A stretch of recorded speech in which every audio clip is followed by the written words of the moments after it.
अच्छा, एक और बहुत ज़्यादा जो है बिलखुसूस गलियों में, मोहल्लों में, इलाक़ों में एक चीज़ें जो ज़्यादा देखने में आती है कि मतलब कोई मकान बनाए या ना भी बनाए, वो चौखट बाहर निकालता है सीढ़ी है चढ़ने के लिए, या थड़ा बनाते हैं, या इसी तरीके से वो गाड़ियाँ खड़ी करते हैं, ठेला लगा देते हैं गलियों में, जो गुज़रने वाले के लिए बहुत मुश्किलात का सामना होता है। तो ये बहुत ज़्यादा इस वक्त जो है हम देख रहे हैं कि छोटी छोटी गलियां हैं, कम से कम 12 फीट की गली, अब वो 6 फीट की गली है और उस तरफ से वो 2 फीट निकाल दे, इधर से ये 2 फीट थड़ा निकाल दे, तो गुज़रने वाला कैसे गुज़रेगा? असल में देखें, नीचे से निकालना ये तो खैर इंतहाई गलत है और नहीं निकालना चाहिए। यहाँ तक कि फुक़हा ने लिखा है कि साहिबान भी अगर आप निकाल लें ना, चलो ये तो ज़मीन का हिस्सा है, साहिबान फ़िज़ा में होते मुकम्मल, उसका भी इख्तियार नहीं है, उसकी भी एक हद है। कुरान में अल्लाह ताला ने फरमाया वला तासौ फिल अर्ज़ि मुफ़सिदीन, कि ज़मीन पे फ़साद मत फैलाओ। तो ये एक फ़ितना और फ़साद है फितना ज़मीन के अंदर, यानी वो गलियों में जो थड़ा निकालना, ये तो और अल्लाह ताला मुफ़सिदों को पसंद भी नहीं करता। इसके अलावा जो रोडों पे ठेले लगाए हुए आजकल, यहाँ पे बाज़ार बहुत ज़्यादा रोड में खोल के बैठे, इसके मुतालिक भी फुक़हा की बहुत ज़्यादा इस पर सख्त राय है। अक्सर फुक़हा की राय यही है कि ऐसों से सामान ख़रीदना जायज़ ही नहीं है, क्योंकि एक बंदे ने जगह गज़ब की है, नाजायज़ जगह में वो सामान फ़रोख्त कर रहा है, बेच रहा है, हालांकि आवाम की जगह वो किसी एक की वो मिल्कियत भी नहीं है। तो उसमें अगर एक बंदा सामान बेच रहा है और आप उसे ख़रीद रहे हो, तो आप उसमें भी बराबर के शरीक हो उस जुर्म में। तो बेहतर ये है कि ऐसों से ना ख़रीदा जाए। बाज़ दुकान वाले जो है वो ठेले वाले को इजाज़त देते हैं कि आप मेरी दुकान के सामने देखें, यही चीज़ तो गलत है। एक बंदा ठेला लगा रहा है और बाज़ारों में भी, इसके वजह से हमारा माशरा ही ख़राब हो रहा है मुकम्मल, क्योंकि इनके वजह से माशरे में भत्ता आम है। केएमसी वाले खुले, केएमसी वाले हर एक किसी इदारे के, खैर हर एक अपने हिसाब से लूट मार कर रहा है, ले रहा है। और यहाँ तक कि अब तो इतने आ गए कि हफ्ते के, महीने के जिस तरह किराया मुकर्रर होता है वो रोडों के मुकर्रर है। हालांकि आप कौन होते हैं एक आवाम की जगह को किराए पर देने वाले और भत्ता उठाने वाले, इसका तो किसी को भी नहीं है। और हदीस में भी है ना, इमाततुल अज़ा अनित तरीक़ फ़हुव सदक़ा, कि रास्ते से तकलीफ़ दे चीज़ों को हटाना ये सदका है, ये सदका है, यानी नेकी है। और जो नहीं हटाता तो उलमा ने लिखा ये जुल्म है। जुल्म है। अब यही है कि एक बंदा रोड में अगर दुकान लगा रहा है, चीज़ें यानी ठेले वगैरह फ़रोख्त, और हम उससे ख़रीद रहे हैं, तो हम भी उस तमाम फसाद में शरीक हैं बराबर के।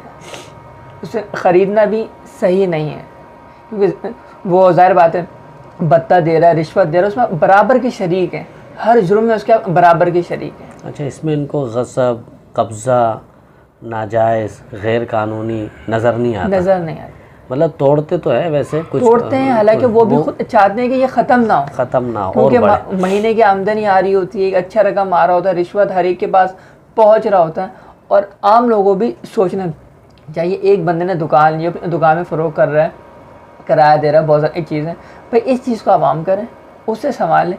इनसे संभाल लेने की आपको क्या ज़रूरत है? जो भत्ता दे रहा है गलत है, रिश्वत दे रहा है जो कि गलत है, हालांकि आप भी उससे एक चीज़ ख़रीद रहे हैं, तो आप हर बराबर के शरीक है उसके साथ, तो ये भी गलत है। इसमें माशरे में बिगाड़ पैदा होती है। ज़ाहिर बात है कि शरीफ इंसान और नफीस व तबा इंसान जो है वहाँ से फैमिलीज़ के साथ गुज़र नहीं सकता। इसके अलावा चलें गुज़र भी जाए, रोड तो एक हिसाब से बन हो गया, यानी पूरा आम, यहाँ तक के देखें, ये तो एक रोड की बात है कि आपकी वजह से एक बंदा जलील हो रहा है रोड। यहाँ तक नमाज का भी हुक्म है कि आप नमाज को किसी सतून के सामने या मस्जिद के किनारे हिस्से में पढ़ें, बीच में ना पढ़ें, ताकि अगर कोई सामने से गुजर रहा है वो आपकी वजह से घूम के गुजरेगा। इस अजियत से भी रोका। हालांकि मस्जिद मुख्तसर होती है, और यहाँ तक फरमाया कि अगर आपके सामने से कोई गुजर गया उस हालत में, तो उसका गुनाह आपको मिलेगा, उसको नहीं मिलेगा। हालांकि शरीयत ने बहुत आसानी पैदा की है, हम ही लोग हैं जो इसको मुश्किल बनाते जा रहे हैं। अद्दीन युस्रुन वला उसरुन, और इसमें तो इनको नज़र नहीं आता, बाकी मसाजिद पर और मदारिस पर इसमें तो भाई ऐसे लगते हैं कि इस्लाम के दुश्मन सारे यही हैं। हालांकि आप देखें, मैंने आज जुम्मे में बात की है कि कराची में मेरे अपने मोहल्ले में कौन सी मस्जिद है जो गवर्नमेंट ने आके बनाई हो? नहीं, एक बात है, अभी इसी में बात हो रही है कि ठेले लगाए जाते हैं। ठेले नहीं, अब तो बाकायदा रोडों पे निकले, जिस तरह यहाँ हैदरी है, ये पूरे रोडों पर कब्ज़ा हुए हैं इनके। हालांकि बस क्या है, हर महीने का भत्ता जा रहा है, उनको कोई वहाँ से हटा नहीं सकता, कोई दूसरा आ नहीं सकता, ये इन पे कोई सवाल नहीं उठाता। हालांकि उसके मुखालिफ की मस्जिद बन जाए, मस्जिद वाले थोड़ी जगह ले लिया, कुछ भी है, हालांकि ऐसा होता नहीं है। नहीं, बहुत अगर ये मुश्किल से पकड़ना चाहे लेकिन तो उसमें लोगों की गैरत ऐसी जागती है कि खुदा का घर है, पता नहीं क्या। हालांकि कुरान में अल्लाह ने कितनी सख्त वईद ज़िक्र की है, वमन अज़लम मिम्मन, कि सबसे को बड़ा ज़ालिम है वो, मिम्मन मना मसाजिद अल्लाह अन युज़करा फ़ीहा इस्मुहु वसआ फ़ी ख़राबिहा, कि सबसे बड़ा ज़ालिम है जो मस्जिद में ज़िक्र से यानी आने से रोकता है, नमाज़ पढ़ने से रोकता है। ज़िक्र से मुराद नमाज है, और उसको ख़राब करने के पीछे पड़ा रहता है। उलमा ने तो फरमाया कि गसब की यानी ज़मीन पर तो मस्जिद वगैरह ना बनाए, लेकिन एक चीज़ बन जाती है ना, तो फिर कोशिश ये करे वो जगह वाले जो है गासिब जो है वो हुकूमत वक्त को उसका मुतवादिल पैसे दे दें, लेकिन मस्जिद को ख़त्म ना करें। हाँ, जब तक वो नहीं दिया, उलमा ने कहा गसब की ज़मीन पर नमाज भी मकरू है, लेकिन नमाज हो जाएगी। ये सिर्फ उलमा के लिए कि वो समझते हैं मकरू, आवाम तो बात समझी नहीं, वो समझे शायद मकरू है तो नमाज ही नहीं पढ़ेंगे। नमाज हो जाएगी, लेकिन बेहतर नहीं। तो गासिब को चाहिए हुकूमत वक्त को उसकी कीमत अदा कर दें, और हुकूमत को भी चाहिए वो रकम ले ले।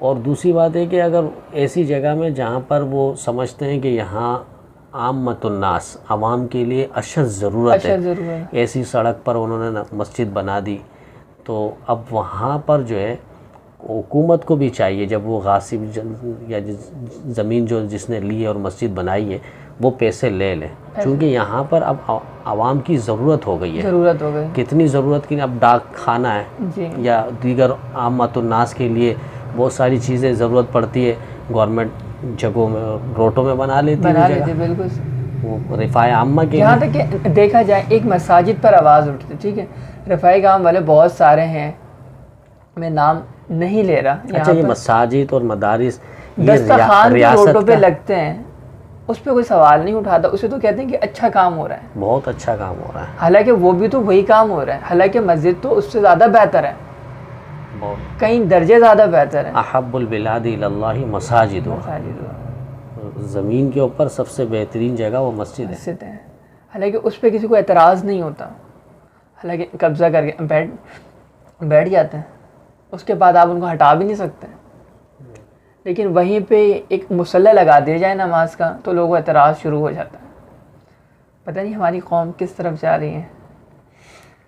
हालांकि लोगों को चाहिए, आप हमारे पिछले वीडियो पर भी वो एतराज़ हुआ था, तो मेरा सवाल ये कि कह रहा था कि रियासत का हिस्सा नहीं है मसाजिद और मदारिस, ये रियासत का हिस्सा नहीं है।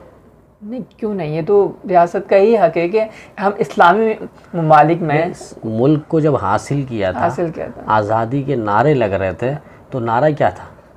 पाकिस्तान का मतलब क्या? ला इलाहा इल्लल्लाह। और फिर आगे नारा लगा था कि लेके रहेंगे हिंदुस्तान, लेके रहेंगे पाकिस्तान, बट के रहेगा हिंदुस्तान। ये नारे लगे थे, ला इलाहा इल्लल्लाह, रहबर रहनुमा मोहम्मदुर रसूलुल्लाह, ये नारा लगा था। तो इस नारे की बुनियाद पर बानिया पाकिस्तान कायद आज़म मोहम्मद अली जिन्ना रहमुल्लाह ने ख़ुद उनके बयानात के इक़्तिबासात के अंदर मौजूद है। और ये जब उनसे किसी ने पूछा था कि आप मुल्क पाकिस्तान हासिल कर लेने के बाद इस ख़ित्ते पे कौन सा निज़ाम आप नाफिज़ करेंगे, तो उन्होंने कहा था कि तुम किस निज़ाम की बात करते हो? 1400 साल पहले मोहम्मद अरबी सल्लल्लाहु अलैहि वसल्लम जो निज़ाम मदीना तैयबा में लेकर आए थे, उसी निज़ाम का यहाँ पर राज होगा, उसके अलावा कोई दूसरा निज़ाम यहाँ पर नहीं चलेगा, जिसे हम रियासत मदीना कहते हैं। लोगों ने गलत उसको फिट किया हुआ रियासत मदीना। तो ये मस्जिद और मदरसे क्या रियासत का हिस्सा नहीं है? बिल्कुल ज़रूरत है। इसलिए जिस तरह अदलिया निज़ाम है, तिजारत है, सनात है, ज़राअत है, तो उसमें ये मसाजिद और मदारिस भी। अब यही उन लोगों से एक मुख्तसर वो है, अच्छा, इल्तिजा है मेरी। एक सवाल उन्होंने ये किया है, वो कह रहे हैं कि गैर कानूनी जगह, और दूसरी बात उन्होंने ये कहा कि गैर कानूनी जगह के साथ, यानी गैर कानूनी जगह, हमने कहा गैर कानूनी जगह कि आप निशानदेही करें, कौन सी मस्जिदें और मदरसे गैर कानूनी जगहों पर है, आप निशानदेही करें, उन पर मुकदमा करें।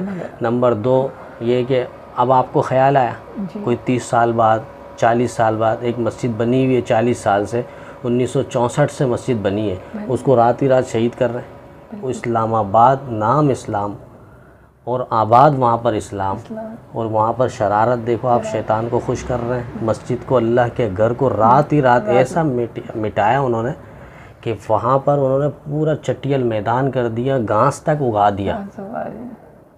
ये कैसी रियासत है?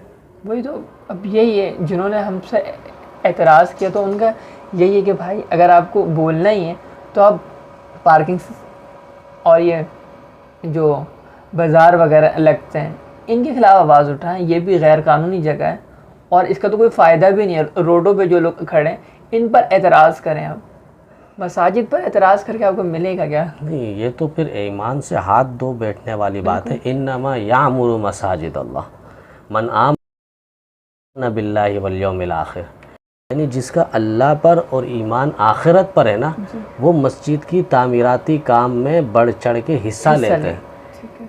आपको हमने नहीं कहा मस्जिद के तामीराती काम में हिस्सा लें, लेकिन कम से कम मस्जिद से मोहब्बत का तो दर्जा रखें आप। यही है कि मस्जिद अब रोड के बीच में भी नहीं बनी हुई, ना कोई ऐसा रास्ता उन्होंने घेर लिया जिससे लोगों को नुकसान हो रहा हो, तकलीफ़ हो रही, ऐसा भी नहीं है। हालांकि वो अपने हद में है, सारी चीज़ें एक अरसे से चली आ रही।